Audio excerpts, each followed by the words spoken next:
Hello students, welcome to all of you in the Mangnade biology classes. Myself Gunand Mangnade. Students, in the last class we had discussed about the plant growth hormones, also called as plant growth regulators, also called as plant hormones, phytohormones, and these plant hormones either stimulate or inhibit the plant physiological activities. Okay, and that's why in the last class we had discussed about the classification of plant growth hormones, plant growth regulators. Among that, there are 5 types of plant growth regulators found in the plants. Okay, so out of 5 plant growth regulators, 3 are strictly called as growth promoters. Which of the 3? Auxin, gibberellin, and cytokinin are strictly called as growth promoter, while ethylene, which is discussed in the last class, acts as a growth promoter as well as growth inhibitor. And finally, now today we are discussing about the another or last growth hormones, plant growth regulator. Plant growth regulator we are discussed today, that is abscisic acids. Abscisic acid, also called as ABA, ABA, प्यार से हम उसको आबा बोल सकते हैं. किसको? Abscisic acid को हम EPA कहते हैं. और याद रखो, this is the one type of acidic hormones. ये एक एसिडिक हार्मोन्स है जिसका नेचर कैसा है, नाम ही मीनिंग है. जैसे मैंने बोला था, इंडोल एसिटिक एसिड जो है ऑक्सिन, वो भी एसिडिक था ना, और ये भी क्या है, एसिडिक हार्मोन है. Okay, and they are strictly called as growth inhibitors. ये क्या है, टोटली ग्रोथ इनहिबिटर है, मतलब ग्रोथ को स्टॉप करता है ना. कौन? Abscisic acids. Okay, and they generally cause abscissions. Abscission करता है, ग्रोथ को स्टॉप कर देता है, सेनेसेंस करता है, एजिंग करता है प्लांट को, जल्दी ओल्ड बना देता है प्लांट को. तो ये कैरेक्टरिस्टिक है किसके? एब्सिसिक एसिड के. सो this is the last plant growth regulators. Last का प्लांट ग्रोथ रेगुलेटर आपके सिलेबस में, जिसको हम बोलते हैं एब्सिसिक एसिड, और उसके कैरेक्टरिस्टिक मैंने आपको बता दिया. It is okay mildly acidic growth hormones and function as a general growth inhibitors. Okay, ये क्या बोल के काम करता है? Growth inhibitors. ओके, इसका डिस्कवरी कैसे हुआ? How it is discover? 100% is growth inhibitors. Germination inhibitors हो, ग्रोथ इनहिबिटर्स हो, ओके, डॉर्मेंसी लाने वाला हो, ये सब कुछ कैरेक्टरिस्टिक है किसके? एब्सिसिक एसिड के. इसका डिस्कवरी कैसे हुआ? During the what mid 1960 3 independent researchers. 1960 के मिड में क्या हुआ, 3 अलग अलग साइंटिस्ट ने उसके ऊपर रिसर्च किया, और तीनों साइंटिस्ट ने इसको अलग अलग नाम से पहचाना, अलग अलग नाम से डिस्कवर किया. तो क्या है वो 3 नाम जिस नाम से उनको रिपोर्टेड किया? Okay, purification and chemical characteristic of the different kinds of inhibitors. इसको अलग अलग इनहिबिटर बोल के पहचाना गया. तो उसका नाम क्या क्या दिए गए? First name is given. Okay, इसको क्या क्या नाम दिया गया? Abscisic acid is also called as inhibitor beta. Inhibitor beta कहा गया उसको. ओके, या फिर उसको दूसरा एक नाम दिया गया, that is abscission second. Abscission second भी कहते हैं, या फिर इसका और एक नाम है, that is called as dormin. So these are 3 names given by 3 different scientist. अलग अलग 3 साइंटिस्ट ने ग्रोथ इनहिबिटर को, जर्मेशन इनहिबिटर को, okay, growth inhibitor, germination inhibitor को 3 नाम से पहचाना गया. इनहिबिटर बीटा, एब्सिशन सेकंड और dormin, because it cause dormancy ना, डॉर्मेंसी करता है, इसलिए उसको डॉर्मिन बोलते हैं. Later on 3 are quite chemically identical. ये तीनों जो है all the 3 are chemically identical है. कौन कौन 3? ये ऊपर वाले जो 3 है वो तीनों भी केमिकली आइडेंटिकल है, इसीलिए उसको नाम दिया गया है एब्सिसिक एसिड, या EPA भी कहते हैं उसको हम, है ना. In order to avoid confusion, उसको तीनों का नाम कंफ्यूजन ना हो जाए, कॉम्प्लिकेशन ना हो जाए, इसलिए उसको कॉमनली हम कहते हैं एब्सिसिक एसिड. कॉमन नेम है. ऑकरेंस कहाँ है? They are occur in the dormant bud. they are generally found occur in the dormant bud as well as seeds. Seed के ऊपर जब ये रहते हैं तो सीड का डॉर्मेंसी लाते हैं, मतलब जर्मिनेशन इनहिबिट करते हैं ना. So it is also called as growth inhibitor और also called as germination inhibitors. Okay, germination inhibitors मतलब जर्मिनेशन नहीं होने देता है. एब्सिक एसिड जब सीड के ऊपर अटैच होता है तो जर्मिनेशन नहीं होने देता, मतलब वो डॉर्मेंसी लाता है ना. कहाँ पे? सीड के अंदर. ये भी क्या एसिड है and their precursor is okay viola xanthine. They are the precursor of viola xanthine. Precursor है उसका, किसका? एब्सिक एसिड का प्रीकर्सर है वायोला xanthine. और फिर अब इसके फिजियोलॉजिकल इफेक्ट क्या है, फंक्शन क्या है इसके एब्सिक एसिड के? What is the functions, what is the physiological role of abscisic acids. Okay, तो ये वन बाय वन हम डिस्कस करने वाले हैं. What are their physiological role okay of abscisic acid. Abscisic acid के क्या डिस्कस करेंगे हम? Physiological role. Okay, physiological role also called as functions. Physiological role को क्या कहते हैं? फंक्शन कहते हैं. क्या क्या फिजियोलॉजिकल रोल है? Number 1, first physiological role is abscission, because abscission okay पहला जो फिजियोलॉजिकल रोल है वो है abscission, that means stop the growth of plants. Abscisic acid form होता है, एब्सिक लेयर फॉर्म होता है और जिसकी वजह से लीफ फॉल होना, फ्लावर फॉल होना, फ्रूट फॉल होना, मतलब जल्दी गिर जाते हैं ना क्या? Leaf, flower, fruit. इसलिए ये ग्रोथ को स्टॉप करता है, प्लांट को जल्दी ओल्ड बनाता है और फॉल करने के लिए हेल्प करता है, इसलिए उसको कहते हैं abscission.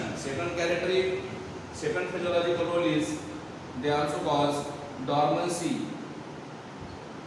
Okay, they also cause dormancy. What is dormancy? Inability of the seed to germinate, inability of the bird to sprout even though all atmospheric conditions are favourable. अगर एटमॉस्फेरिक कंडीशन फेवरेबल है फिर भी seed का germination नहीं हो पा रहा है, बर्ड का स्प्राउट नहीं हो पा रहा है, तो उसको बोलते हैं डॉर्मेंसी. रेस्टिंग कंडीशन रहती है सीड की, जहाँ पे एम्ब्रियो रेडी नहीं होता, इसके लिए जर्मिनेशन के लिए उसको बोलते हैं dormancy of bird and seed. तीसरा क्या रेस्टिंग है? Metabolism. Okay, third is metabolism. याद रखो, during presence of abscisic acid की वजह से ये प्लांट का क्या करता है? मेटाबॉलिज्म स्लो करता है, कम करता है, प्रोटीन सिंथेसिस कम करता है, फोटोसिंथेसिस कम करता है, क्लोरोफिल को डिग्रेडेशन करता है. प्लांट के अंदर जो मेटाबॉलिक एक्टिविटी होती है, एनाबॉलिक एक्टिविटी, उसको स्लो डाउन करता है. ओवरऑल प्लांट की एक्टिविटी कम हो जाती है और प्लांट जल्दी ओल्ड हो जाता है. मेटाबॉलिज्म कहते हैं उसको. Then inhibition of seed germination. Okay, that is inhibit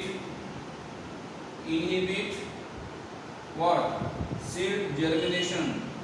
inhibit seed germination. Seed का जर्मिनेशन नहीं होने देता. कौन?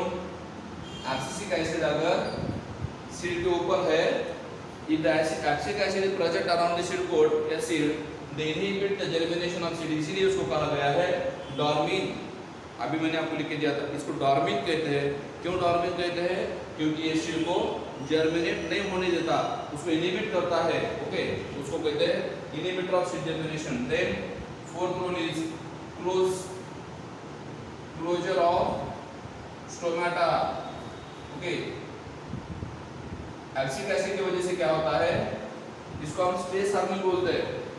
Abscisic acid is also called as stress hormone.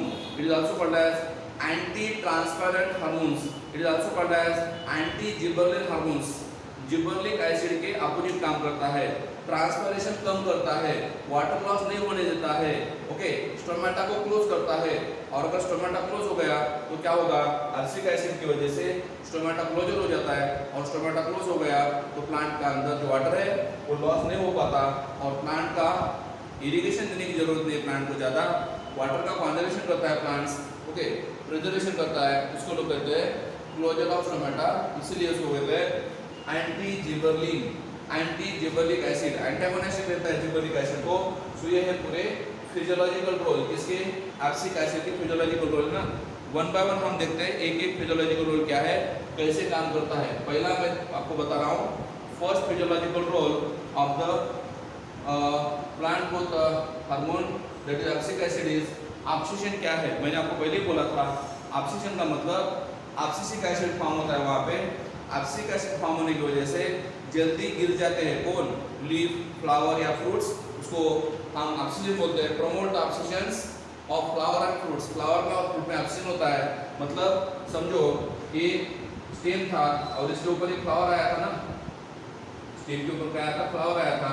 तो यहाँ पे क्या होता है, एब्सिक एसिड जमा होता है, एब्सिक लेयर फॉर्म होता है और जिसकी वजह से फ्लावर जल्दी गिर जाते हैं, फ्रूट जल्दी गिर जाते हैं, उसको कहते हैं oxygen. Number 2, dormancy in the fruit seed and bird, bird में और सीड में डॉर्मेंसी लाता है। बर्ड मतलब पोटैटो में, आपको पता है पोटैटो के ऊपर जो बर्ड रहता है एक्सिलरी बर्ड, उसका स्प्राउटिंग नहीं होता। कब, अगर एब्सिक एसिड रहा तो, उसके ऊपर एब्सिक एसिड रहा तो स्प्राउटिंग नहीं होता, जर्मिनेशन नहीं होता। They are growth inhibitors of inducing dormancy, growth inhibitor है, जर्मिनेशन इनहिबिटर है, जिसकी वजह से डॉर्मेंसी आते हैं कहाँ पे, बर्ड में और सीड में। It induce the dormancy in seed and bud, okay. Metabolic activity seed के अंदर स्लो होती है and so called as dormin and bud as well as seed sprout only when ABA is overcome by gibberellins. अगर ABA कम हो और gibberellin ज़्यादा हो तो फिर जर्मिनेशन हो पाता है, ओके। पहला मैंने बोला आपको ऑक्सीजन, दूसरा मैंने आपको बोला था कौन सा, second one is we have discuss dormancy. और अगर एब्सिक एसिड कम हो गया और जिबरलिन ज़्यादा हो गया तो डॉर्मेंसी ब्रेक होती है, और उल्टा हो गया समझो, मतलब एब्सिक एसिड ज़्यादा है तो फिर क्या करेगा वो, जिबरलिक एसिड का काम स्टॉप कर देगा और जर्मिनेशन को, स्प्राउटिंग को स्टॉप कर देगा, उसको हम कहते हैं डॉर्मेंसी, ठीक है, ओके। Number 3, metabolism. तीसरी जो एक्टिविटी है वो है मेटाबॉलिज्म। मैंने पहले ही बोला आपको, एब्सिक एसिड जो ग्रोथ इनहिबिटर्स है, जिसकी वजह से क्या होता है, प्लांट के अंदर मेटाबॉलिक एक्टिविटी स्लो होती है, प्रोटीन सिंथेसिस कम होता है, क्लोरोफिल सिंथेसिस कम होता है, okay, inhibit protein synthesis, RNA synthesis, destruction of chlorophyll pigments, okay, and also they cause result in the senescence, senescence होता है, प्लांट जल्दी ओल्ड हो जाते हैं एब्सिक एसिड की वजह से, and that's why leaf get fall down, जिसकी वजह से लीफ का क्या होता है, फॉलिंग होता है, जल्दी लीफ गिर जाते हैं, okay. Stimulate to leaf fall down, okay. Inhibition of seed germination, inhibition of seed germination मतलब सीड का या बर्ड का जर्मिनेशन नहीं हो पाता, ग्रोथ नहीं हो पाता, okay. They also inhibit the activity of gibberellin. Gibberellin की वजह से क्या होता था, याद रखो, जिबरलिन की वजह से क्या होता था, जर्मिनेशन जल्दी होता था। क्यों, क्योंकि वहाँ पे एक एंजाइम फॉर्म होता था, कौन सा, अमाइलेज। जर्मिनेशन होने के लिए एंजाइम चाहिए, कौन सा, अमाइलेज। वो एंजाइम यहाँ पे नहीं बन पाता, क्यों, एब्सिक एसिड क्या करता है, वो एंजाइम नहीं बनने देता, मतलब जिबरलिन की जो एक्टिविटी थे वो स्टॉप कर देता है, inhibit the gibberellin mediated amylase formation. Gibberellin की वजह से अमाइलेज फॉर्मेशन होता था, यहाँ पे अमाइलेज फॉर्मेशन नहीं होता, मतलब जर्मिनेशन नहीं होता, okay. No germination occur due to inhibit formation of amylase enzymes here, okay, and they stop germination in the cereal grains and thus inhibit the sprouting. Cereal में, सीरियल के जो grain है, जवार, व्हीट, राइस, बाजरा, उसमें germination stop कर देता है ये, okay. Next is closure of stomata.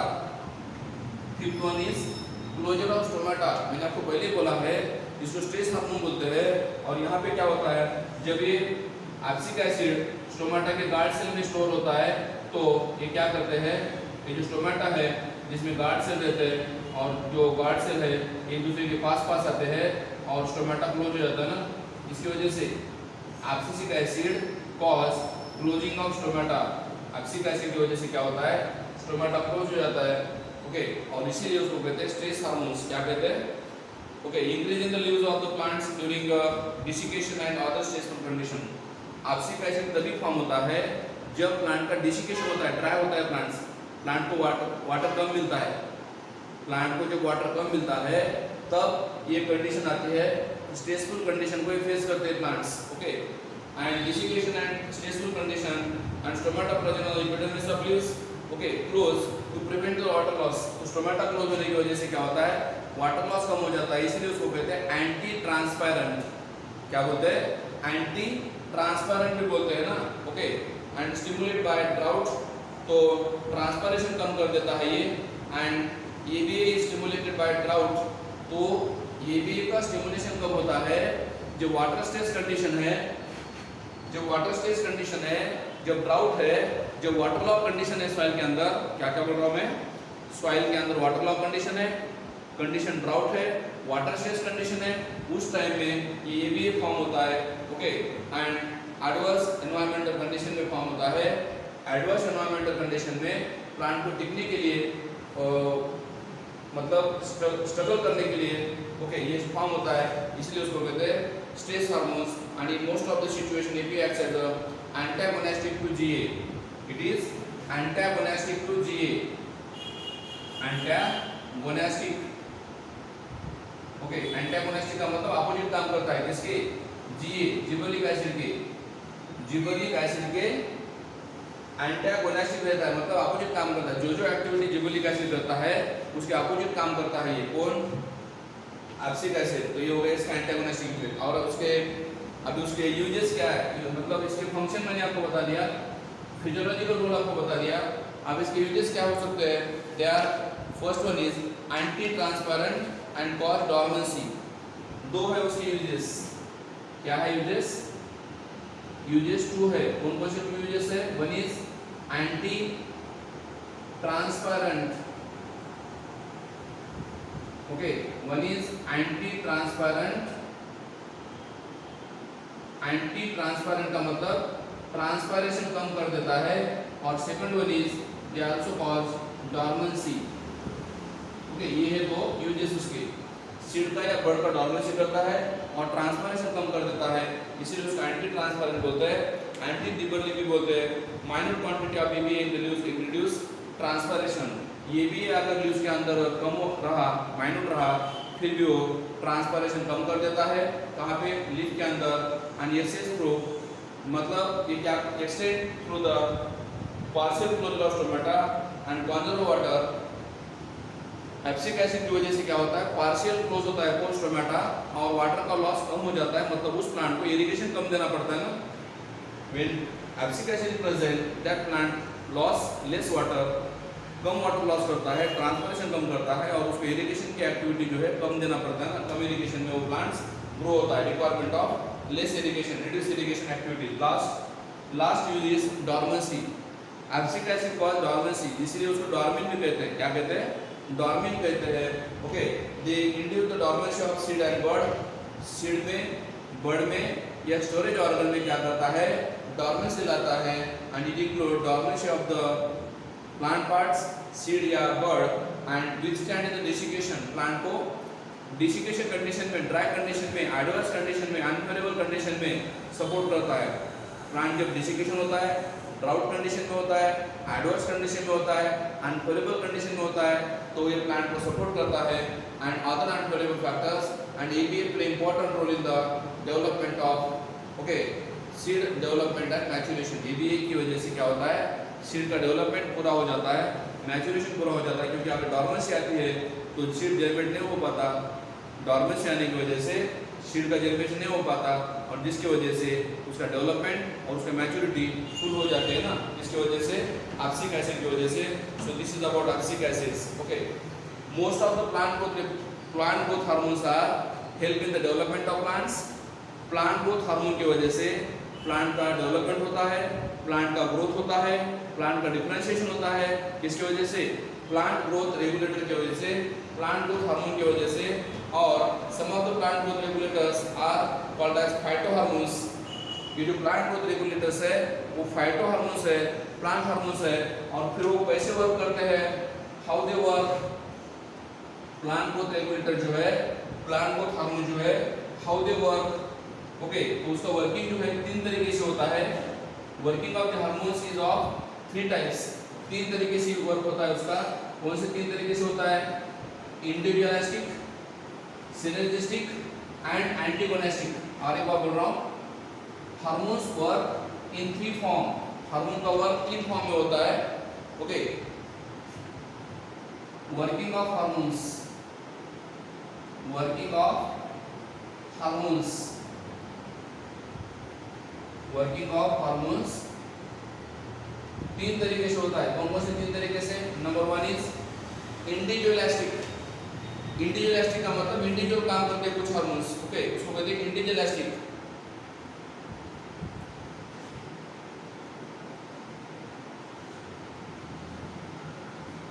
Individualistic मतलब इंडिविजुअल काम करते हैं, मतलब वर्क अलोन। जो हार्मोन एक अकेले काम करते हैं, सिंगल काम करते हैं, तो उसको बोलते हैं इंडिविजुअलिस्टिक। दूसरा जो एग्जांपल मैं आपको बता रहा हूं दैट इज सिनर्जिस्टिक।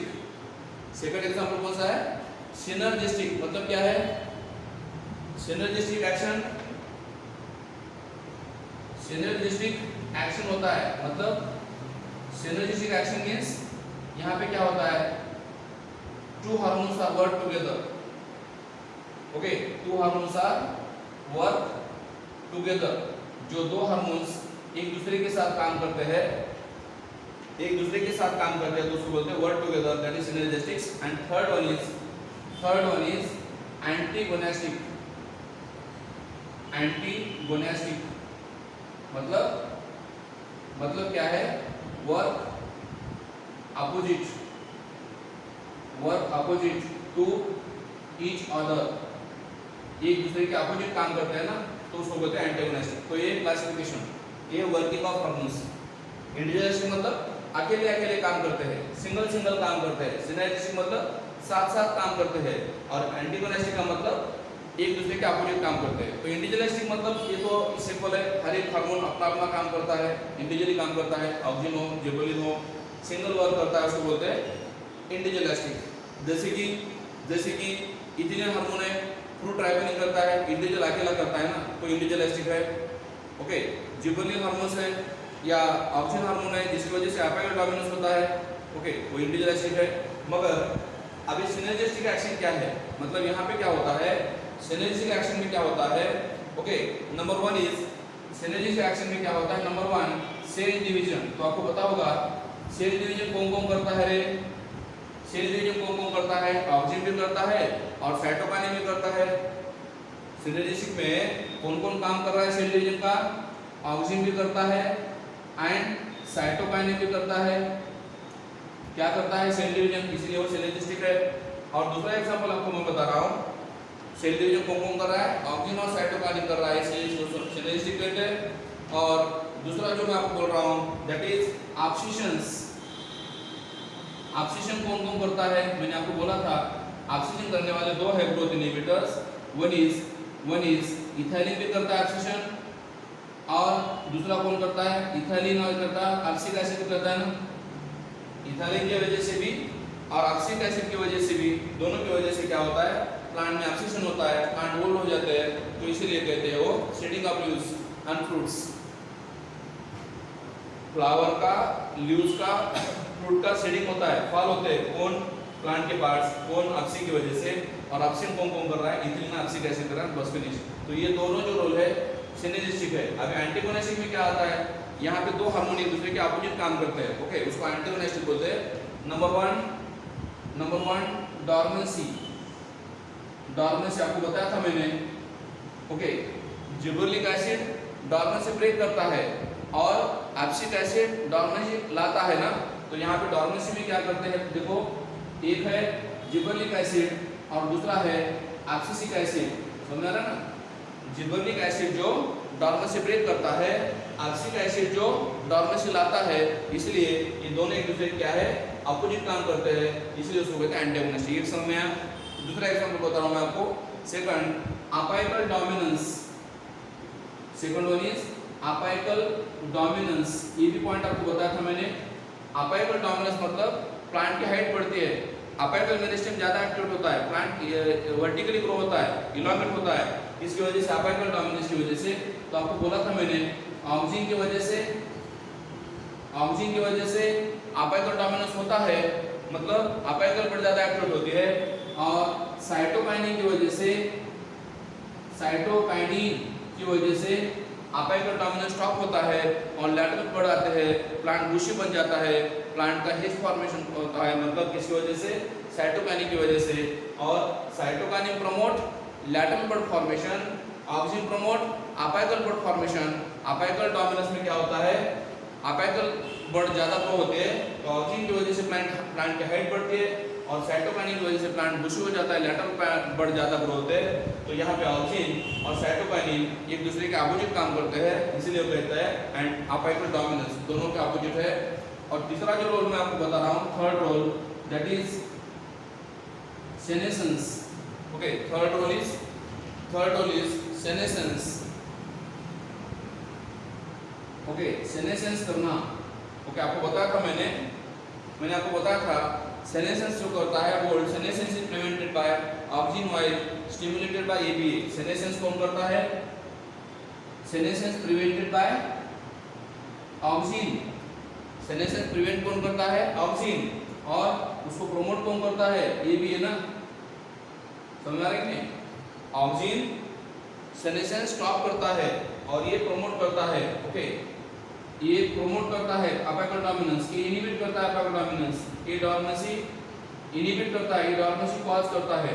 ओके, तो ये आपको समझ में आना जरूरी है। और एक बार रिपीट कर रहा हूँ, जिबरेलिक एसिड की वजह से डोर्मेंसी ब्रेक होती है, एब्सिक एसिड की वजह से डोर्मेंसी आती है, ऑक्सीजन की वजह से अपाइकल डोमिनेंस होता है, हाइट ज्यादा होती है, साइटोकाइनिन की वजह से अपाइकल डोमिनेंस कम होता है और लैटरल बड फॉर्म होते हैं, और लास्ट सेनेसेंस की वजह से ऑक्सीजन या फिर ऑक्सीजन की वजह से सेनेसेंस कम होता है और एब्सिक एसिड की वजह से सेनेसेंस ज्यादा होता है।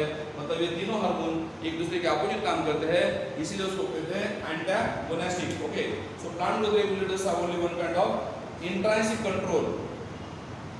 प्लांट का कंट्रोल जो होता है, प्लांट ग्रोथ रेगुलेटर्स का कंट्रोल इंट्रिंसिक है, मतलब सेल के अंदर होता है ना, inside the cell they are work. Okay, और in between two cell also they are work. दो सेल के अंदर intrinsic control amount the genomic control और एक्सट्रिंसिक फैक्टर्स। ओके, इनका कंट्रोल कैसे होता है, इंट्रिंसिक कंट्रोल होता है। ओके, और इंट्रिंसिक कंट्रोल में क्या होता है, जीनोमिक फैक्टर रहते हैं। जीनोमिक फैक्टर मतलब जीन की वजह से यहाँ पे हार्मोन्स का फॉर्मेशन कंट्रोल होता है, उसको हम जीनोमिक कंट्रोल कहते हैं। Okay, and extrinsic factor play important role in the plant growth development. कभी-कभी ये एक्सट्रिंसिक फैक्टर जो होते हैं, also called as environmental factors. ये एक्सट्रिंसिक फैक्टर मतलब एनवायरमेंटल फैक्टर जो कि प्लांट की ग्रोथ के लिए many of the extrinsic factors are temperature. Okay, extrinsic factor में कौन आता है, टेम्परेचर है, लाइट है। ओके, टेम्परेचर है, लाइट है, ठीक है, तो ये एक्सट्रिंसिक फैक्टर में आते हैं। Okay, control plant growth development and some of the such events would be dormancy, seed germination, flowering, plant movement. Let us understand this. अब इसके बाद हम डिस्कशन करने वाले हैं डॉर्मेंसी क्या है, सीड जर्मिनेशन क्या है। ओके, उसके बारे में हम डिस्कशन करेंगे।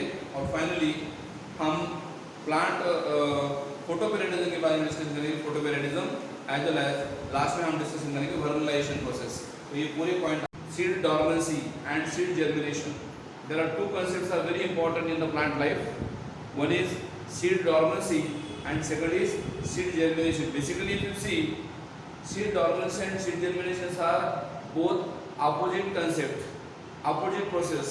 Okay, contrasting phenomenon होता है दोनों में, अलग अलग प्रोसेस होती है ना। डॉर्मेंसी जब होती है तो जर्मिनेशन नहीं होता, और जब जर्मिनेशन होता है तो डॉर्मेंसी फिनिश हो जाती है ना।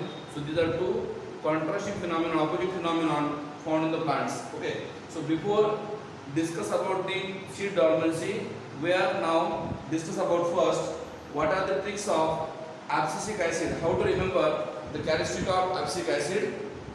So उसके लिए मैं आपको ट्रिक बता रहा हूँ।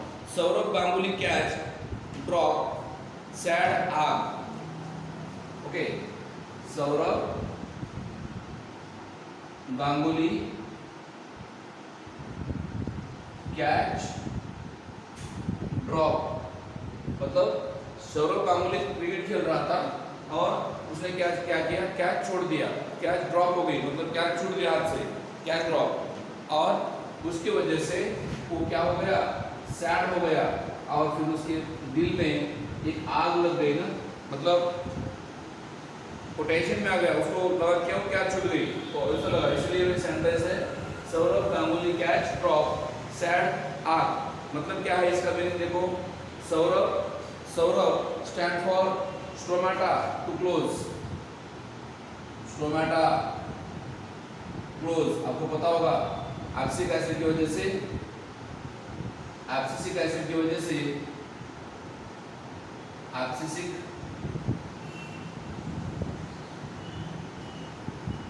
एसिड की वजह से क्या क्या हो रहा है प्लांट के अंदर, कुछ फिनोमेना, तो पहला क्या है, स्टोमाटा क्लोज हो रहे हैं, दूसरा ओके, सेकंड गांगुली मतलब, गांगुली मतलब जर्मिनेशन इनहिबिट्स, जर्मिनेशन इनहिबिट करता है ना, ओके, सौरभ मतलब स्टोमाटा क्लोज, गांगुली मतलब जर्मिनेशन इनहिबिट, देन कैच मतलब cell division inhibit, cell division inhibit, क्योंकि ये इनहिबिटर है, ये ग्रोथ इनहिबिटर है, इसलिए वो सेल डिवीजन इनहिबिट करता है, okay, division, okay, catch drop का मतलब, कैच ड्रॉप का मतलब cell division, cell division inhibit करता है, कैच ड्रॉप। बाद में सैड का मतलब क्या है, सेनेसेंस, एब्सिशन, डोर्मेंसी, सैड में क्या क्या आता है, सेनेसेंस, ओके, सेनेसेंस लाता है ये, बाद में एब्सिशन करता है, एब्सिशन भी करता है, और फिर बाद में सेनेसेंस करता है, एब्सिशन करता है, और फिर बाद में क्या करता है, डोर्मेंसी भी करता है ना, डोर्मेंसी भी करता है ना, तो एक तीन कैरेक्टर है, सैड मतलब S for senescence, A for abscission and D for dormancy, okay, इसीलिए उसको कहा गया है सैड। एंड लास्ट आग, आग मीन्स एंटागोनिस्टिक, एंटागोनिस्टिक, इसको to gibberellic acid, antagonistic to gibberellic acid, इसलिए आग वर्ड यूज किया गया ना, ओके, टू जिबरलिक एसिड, इसलिए उसको आग वर्ड। और एक बार रिपीट कर रहा हूँ point, we are now discuss about the trick of abscisic acid to remember, abscisic acid के कैरेक्टरिस्टिक्स कैसे याद रखे, उसके रोल या फिजियोलॉजिकल फंक्शन कैसे याद रखे, उसके बारे में आपको डिस्कशन कर रहा हूँ। पहला मैंने बोला sentence, Saurabh Ganguly catch drop sad आग, सौरभ मतलब स्टोमाटा क्लोज करता है, गांगुली मतलब जर्मिनेशन इनहिबिशन करता है, कैच ड्रॉप का मतलब सेल डिवीजन स्टॉप करता है, इनहिबिट करता है, सैड का मतलब सेनेसेंस करता है, ए का मतलब एब्सिशन करता है, डी का मतलब डोर्मेंसी लाता है, कहाँ पे सीड में या स्टोरेज ऑर्गन में स्प्राउटिंग स्टॉप कर देता है, आग का मतलब एंटागोनिस्टिक है, अपोजिट काम करता है किसके, प्रोमोटर के, मतलब ग्रोथ प्रोमोटर जो है ऑक्सीजन है, जिबरलिन है, उसके अपोजिट काम करता है, एंटागोनिस्टिक है, specially it is antagonistic to gibberellic acid. So this is trick to remember the what characteristic of abscisic acid dates back to the 1960s, when 3 independent researchers purified 3 different inhibitors of plant growth, namely inhibitor B, abscission 2, and dormin. Later, it was found that all 3 inhibitors were chemically identical and were called abscisic acid. The discovery of ethylene is credited to a scientist named Cousins. Inhibitor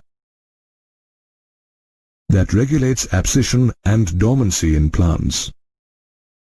It helps plants cope with stress and is hence known as a stress hormone. In the case of unfavorable environmental conditions, it inhibits germination of seeds. In the case of drought conditions, it closes the stomata, thus helping the plant withstand the stress caused by lack of water. In fact, The function of plant growth regulator abscisic acid is opposite to that of gibberellins. Plant growth regulators or PGRs control the growth and development of plants. In addition to PGRs, extrinsic factors such as light and temperature also influence the growth